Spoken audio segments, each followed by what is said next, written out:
musuh-musuh Rasulullah itu membuat majelis, ya. Kalau Rasulullah majelisnya namanya Darul Arqam karena tempatnya ada di Arqam bin Abi Arqam. Apa? Darul Arqam tempatnya di rumahnya Arqam bin Abi Arqam. Ternyata Rasul ini musuhnya juga melakukan hal yang sama, ya. Abu Jahal, Abu Lahab, CS-CS-nya tuh, ya, musuh-musuh Rasulullah juga bikin. Ada yang tahu?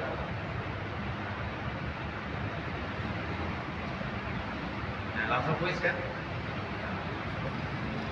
5.000 pertama. Majelis namanya Darun, ya? Hah? Hah? Ayo, ayo jawab.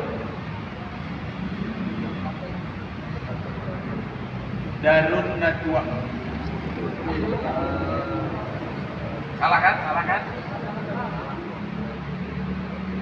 Namanya Darun Najwa. Nah, Abu Jahal atau Amr bin Hisam ini sebagai salah satu pentolannya atau ketuanya pernah mendapat julukan apakah? Abu Jahal atau Amr bin Hisam. Julukannya Abu Jahal ini juga julukan, tapi julukan jelek. Tuh, ngaji enak dikasih pertanyaan sepele kayak gitu, 10.000 nih. Abu Jahal mendapat julukan sebagai pakar hukum tata negara. Apa? Abul Hakam.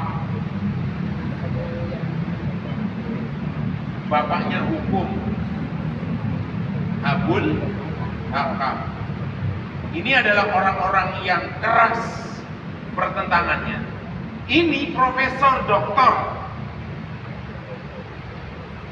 Ya, nih profesor doktor. Serem gak? Musuhnya Nabi Muhammad profesor doktor, sementara Nabi Muhammad orang yang tahu huruf, sama jakwan aja pinteran jakwan.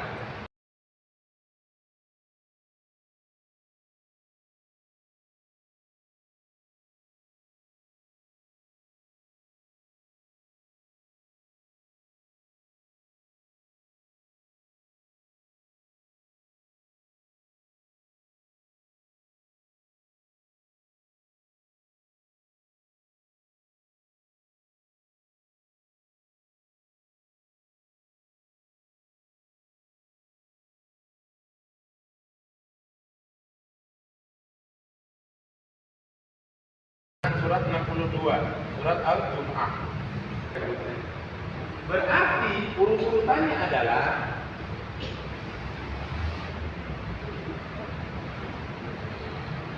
satu, baca Al-Alaq. Al-Alaq ya? Ayat 1 sampai 5. Ada yang hafal? Ya, coba Safik. Safik, ya. Iya. Sini. Ada ke sana. Ya, baca.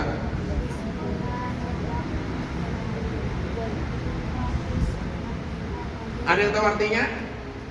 Dengan menyebut nama Rabbu yang menciptakan dengan bismi rabbikal ladzi khalaq. Dia akan selalu ingat Rabb yang menciptakan. Satu. Ayat yang kedua yang apa? Ini. Ayat yang kedua. Artinya apa? Ada yang tahu artinya?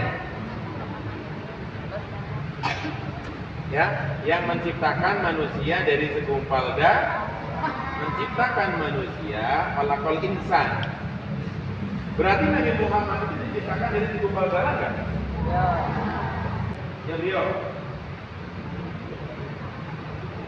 Ini.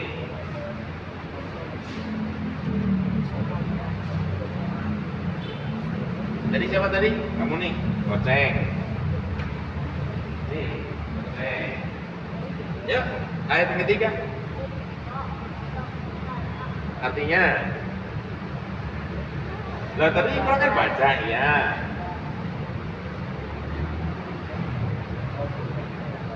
Bacalah. Ada tahu? Ada tahu?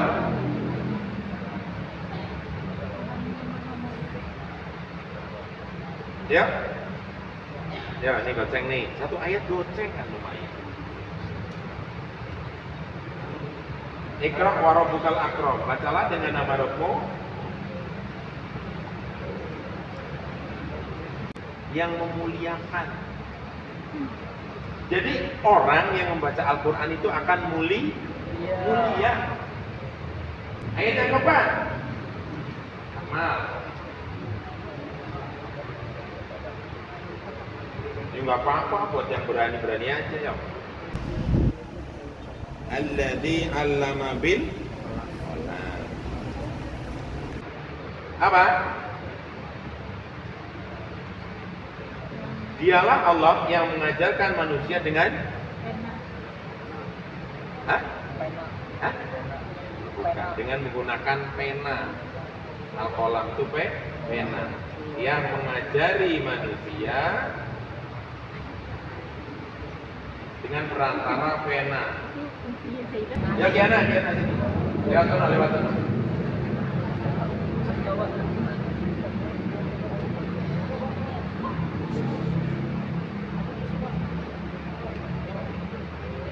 Apa bacanya jelas? Biar jelas baru ke sana. Allamal, pakainya allamal.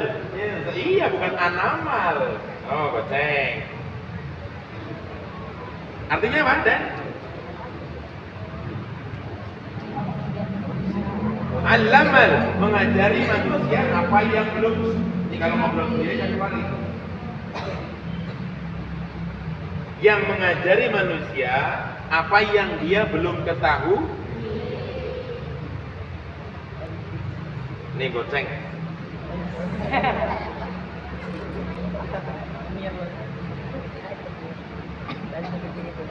Apa-apa yang belum atau tidak diketahui. Sekarang kamu tanya, tadi sebelum saya tulis tentang Darun Nadwah, ada yang tahu nggak? Ini mau diingat-ingat nggak? Diingat-ingat, ini sejarah. Tadi sebelum saya mengatakan bahwa Abu Jahal atau Amr bin Hisham pernah mendapat julukan, ya, Profesor Honoris Causa dari Universitas Indonesia. Bareng siapa namanya? Bukan, bareng itu Pak Lil. Ya. Kemudian mendapatkan gelar dari Universitas Gajah Mada. Nah, Abu Jahal pernah mendapatkan julukan Abul Hakam. Apa tadi artinya kamu terus? Hah?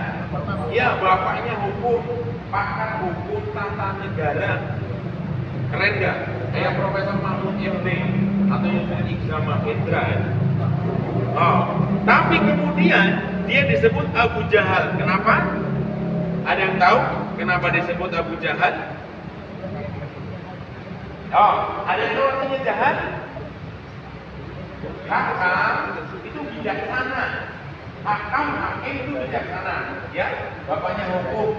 Nggak ngobrol sendiri, jadi nanti ngerti. Ya, hakam versus jahal. Oh, hakam tapi kenapa kemudian sama Nabi Muhammad dia disebut Abu Jahal? Ada tahu? Ya, ada yang tahu? Ya ya bodoh. Padahal dia profesor. Ya, kan goceng nih. Itu kenapa kamu jawab sendiri? Iya kan? Oh, bagi dua tuh, saya. Ini disebut bapaknya kebodohan. Padahal beliau itu aslinya pinter. Oh, kenapa disebut bodoh? 10.000. Jawabannya ikrar. Dia tidak mau menggunakan ilmu yang Allah berikan. Kalau dikasih sama Rasulullah diajak, Japan sini, misalkan kayak gitu. Padahal Japan udah S2. Oh enak aja. Masa gue belajar sama dia? Gitu. Dia pintar di sana, tapi ketika tidak menggunakan petunjuk Allah, tidak menggunakan ini, apa? Al-Qur'an, maka disebut jahal. Nah, mau tanya, dulu sebelum Rasulullah dilahirkan, ada yang masih ingat? Penduduk Mekah itu disebut sebagai apa? Kaum apa? Jahiliyah. Padahal orangnya pintar-pintar. Kenapa coba? Kenapa coba?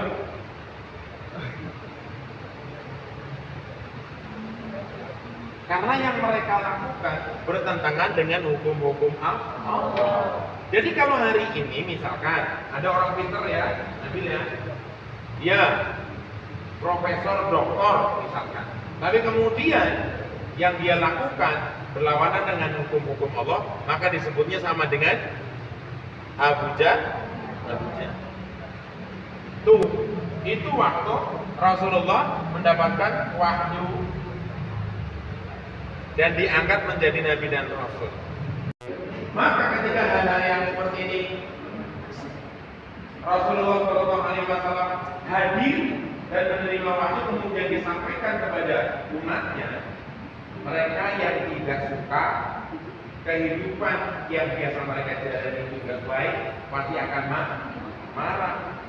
Kalian marah nggak ketika misalkan kalian ya yang malas ngaji kemudian ditegur supaya rajin ngaji? Marah nggak? Marah nggak?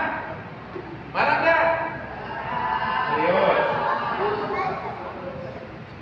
Marah nggak ketika kalian nggak disiplin, berangkat ngaji kemudian sering terlambat ditegur? Marah apa enggak? Kenapa nggak marah?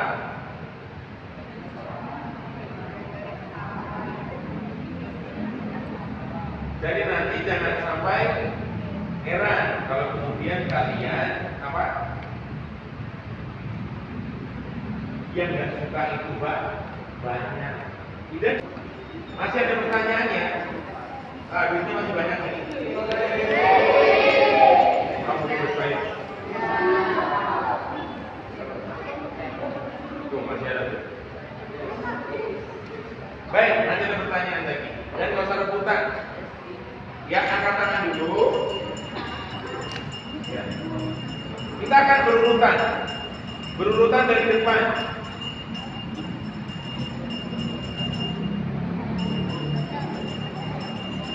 Baik. Nabi Muhammad SAW, ya tadi gak ada dia dulu, tapi angkat tangan dulu. Oke?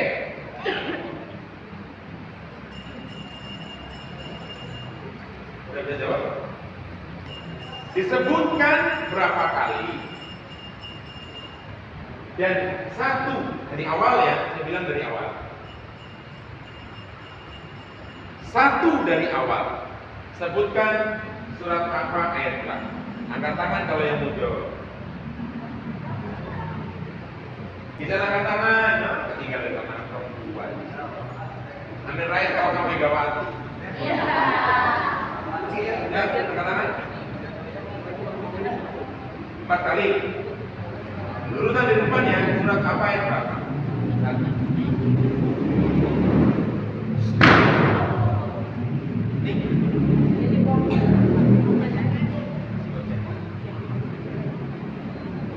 Ali Imran ayat 144. Saya bacakan ya. Artinya, dan Muhammad hanyalah seorang rasul. Sebelumnya telah berlalu beberapa rasul. Jadi Muhammad itu rasul terakhir. Perhatikan ya. Siapa tahu di sekolah kalian dipertanyakan. Ada pertanyaan, apakah jika Muhammad wafat atau mati, kalian akan berbalik ke belakang? Saya mau tanya, Nabi Muhammad itu masih apa sudah meninggal? Tugas Rasulullah itu apa? Pertanyaannya tadi, kalau Nabi Muhammad sudah nggak ada, tugas dakwah selesai. Tugas dakwah selesai. Berarti tugasnya siapa untuk berdakwah? Tugasnya siapa? Umatnya. Ya, siapa yang siap dakwah? Direkam tuh, buat saksi. Siapa yang siap dakwah? Angkat tangan, dia nggak angkat tangan keluar. Siapa yang siap dakwah? Angkat tangan tinggi.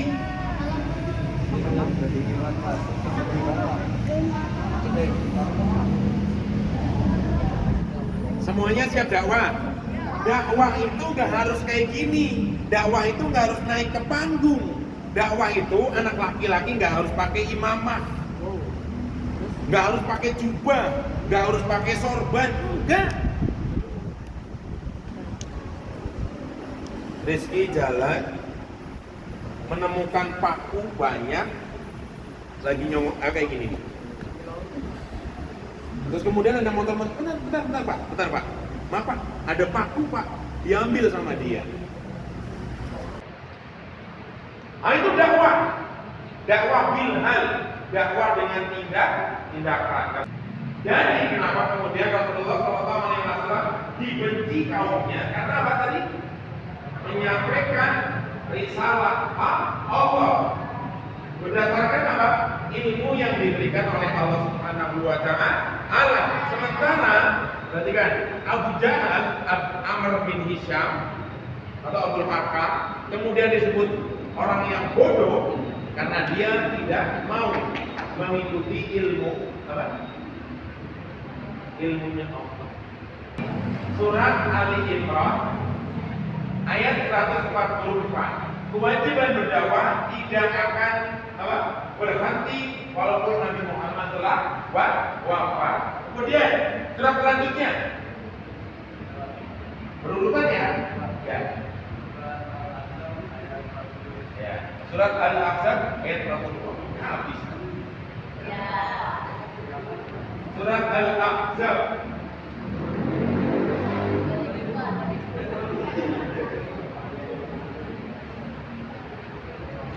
ya, direkam ya, biar tahu ya. Ini sumbangan dari wali santri juga. Surat Al-Ahzab surat berapa? 33. Tadi surat Ali Imran. Surat ketiga ayat 144. Kemudian 33 ayat 40. Baik, saya bacakan artinya, coba dengerin. Yang ngobrol sendiri boleh di depan. Baik, ayat 40.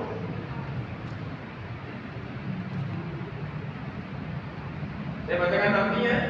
Nih, Muhammad bukanlah bapak dari seorang di antara kamu, tetapi dia adalah utusan Allah dan menutup para nabi, dan Allah Maha mengetahui segala sesuatu. Perhatikan, beliau itu ditegaskan oleh Allah sebagai penutup apa? Namanya apa? Khatibul Anbiya, penutup para nabi. Selesai itu. Berarti kalau ada nabi-nabi lain itu nabi palsu, kita pastikan. Baik, surat berikutnya surat apa? Surat ke-47, surat Muhammad ayat kedua. Ya kan, zaman ini kan kemarin sudah ada begitu. Ya, surat 47. Perhatikan, Allah dalam firman-Nya, dan orang-orang yang beriman kepada Allah dan mengerjakan, perhatikan ya, orang-orang yang beriman, kalian beriman enggak?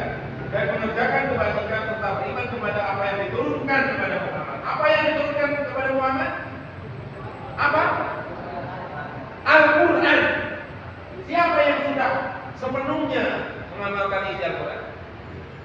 Akilah, jangan dulu. Jadi kita suruh beriman sekaligus mengamalkan, mensiarkan Kata Allah, dan itulah kebenaran dari Rabb mereka. Allah menghapus kesalahan-kesalahan mereka dan memperbaiki mereka.